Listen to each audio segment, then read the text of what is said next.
It's time to get cozy, get comfortable, because it's about to get creepy. Welcome home by AsTheRavenDreams. Oh my goodness! The excitement in her voice was apparent. Look at how beautiful this house is. The living room is so spacious. This is one of the best houses in the area, and the owner is in a situation where he just really wants to get rid of it. The man with the slicked back hair grinned as he guided her into the kitchen. Honestly, if the two of you want to look at the paperwork today, I can all but guarantee that he will sign it over to you without question. I watched as he started pointing out various features of the kitchen. The new tile flooring, the freshly painted walls, the bright red diner-style trimming. She was beaming over all of it. Me, on the other hand, I was confused. Where the hell was I? Less than 5 minutes ago, I'd been sitting in my living room, playing Xbox with my girlfriend, eating a double cheeseburger from Burger King, and just having a nice, lazy Saturday. I started feeling a bit dizzy, shook my head, and then I was here. I went from my apartment living room to the entryway of a Leave It to Beaver set piece. I slipped my hand into the pocket of my way too fancy pants and felt a car key. That was it. No phone, no wallet, just a damn car key. The woman that was touring the house with the man in the brown suit wasn't even my girlfriend. I genuinely had no idea who the hell she was. After taking a moment to gather my thoughts and slow my breathing, I turned around to look outside. In the driveway was a car that I had never seen before. It looked old, that was for sure. Then my eyes shifted over to the house across the street. They had a car that looked identical to mine. Mine? Why was I thinking the car was mine? My car was a '97 Nissan Sentra, not the museum-bound hunk of metal that was sitting outside. And once again, the thought entered my mind. Where the hell was I? As I tried to piece literally anything together, my eyes met with those of a Mr. Rogers impersonator watering his lawn with a garden hose. He smiled widely, lifted his free hand, and waved in my direction.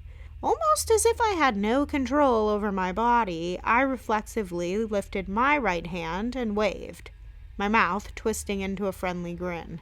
"So, Paul, what are you thinking?" The deep voice in Sunday wear hit me from behind. "It's Mike," I mumbled a correction without even turning. "Mike?" The man sounded slightly confused. "When did you change your name, buddy? I've known you for 5 years, and I've always called you Paul." He laughed and patted me on the shoulder. "Paul, I think this is the one," the woman in the other room excitedly made her comment. "If you changed your name to Mike at some point, you probably should have told that pretty little firecracker in the other room, eh, champ?" The man chuckled slightly again. "Anyway, when I was talking to Charles the other day about you, and I told him that you were interested in the house, you know what he said?" "No." I turned to look at him. "I don't even know who that is." "Paul, my man, you need to lay off the bottle." The man laughed at his own joke once more.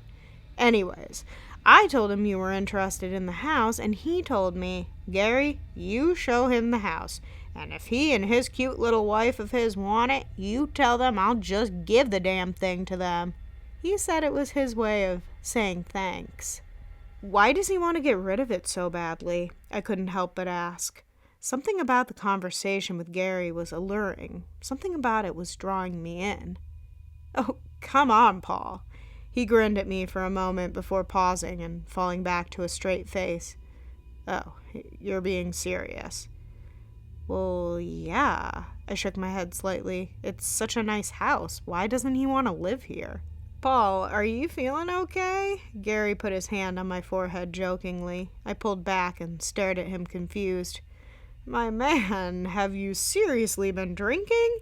It's 2 on a Sunday and you're already hitting the cabinets?" "No, I haven't been drinking. I don't drink, Gary." I stared at him in confusion. There was something I was supposed to know, but clearly didn't. I don't even know where...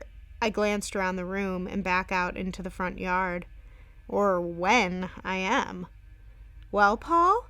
The woman stepped back into the hallway and stared at me with an excited grin. What do you think? Do you think we should take it?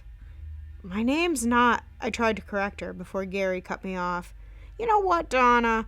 Paul here was just telling me how much he loved it, and I was thinking that he and I could discuss things a little more in private.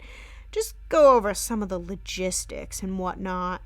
He pointed in my direction. Oh, well, if that's the case. She gave me a slight wink and took a step past me into the doorway. I think I'll introduce myself to the neighbors while you boys take care of business.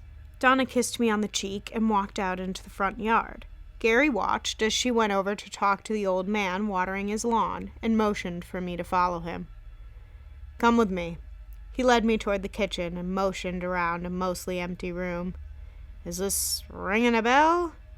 No, I answered honestly. No, he chuckled again. I mean, I know the tile is all new and he redid the trim, but you're not remembering a damn thing? What are you going on about? I'd had enough of this nonsense. 2 weeks ago, he pointed at me, then motioned toward the basement. This is where Charles's wife had her accident. He smirked and motioned again toward the basement. I stared at him, then back toward the stairs. Her accident? She fell down the stairs? I continued staring at him. She fell down? He cut himself off with another quiet laugh. Yeah, on paper, she fell down the stairs. And? My God, Paul, do I have to spell it out for you? Do you just want to hear it out loud? His joking demeanor was quickly shifting to frustration. After a moment, he sighed and continued. 3:30 in the afternoon, you took Charles's key, came in the back door, and did your magic on old Judy. Did my magic? I shook my head again. Took her out, did her in, eliminated the problem. He made a twisting motion with his hands. Based on the pictures I saw in the paper, you twisted her damn head halfway around. What the hell are you accusing me of? I was taken aback at the statement. Doing what Charles paid you for? He sounded confused. Charles paid you. He's giving you his old house. You got the beautiful Chevy sitting out front. And in return, you broke into his house and silenced the old pain in his ass that was about to take him down for sleeping with his secretary. He laid the whole scenario out in black and white. Does that get your motor running or something? Hearing someone tell you the details? He put his hand on my shoulder again. You really are a sick son of a bitch, Paul. I like you. Get your hand off me, I shouted at him. I didn't kill anyone, and I certainly didn't kill anyone for money. Paul? Donna's confused tone cut through the tension. What are you talking about? He's saying that I murdered Judy. He's claiming that I murdered some woman for money. Whoa, Paul, come on. Why would you say that out loud? Gary's demeanor was pulling toward defensive. Why would you bring Donna into this? I don't even know who Donna is. I was at my breaking point. I don't know who you are. I don't know who Charles is, and I sure as hell didn't kill anyone. The room felt like it was slowly starting to spin. 10 minutes ago, I was sitting on my couch playing some mindless game with my girlfriend, then I woke up here.